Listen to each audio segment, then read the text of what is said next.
Первые рабочие дни после праздников самые ужасные. Хорошего дня. Доделай карту желания.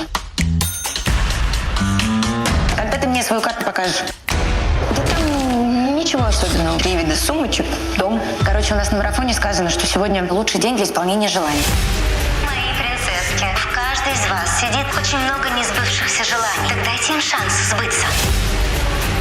Карта стала моей терапией для выплеска ненависти, и я в ней рисовала все самые ужасные желания, которые я хочу, чтобы они произошли с теми, кто меня бесит.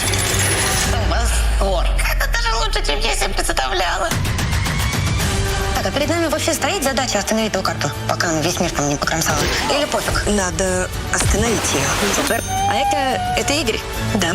А это Роллс-Ройс? Да. То есть правильно я понимаю, ты в своей карте пожелала смерти своему парню и тачку себе? Да. Я же обычная девушка.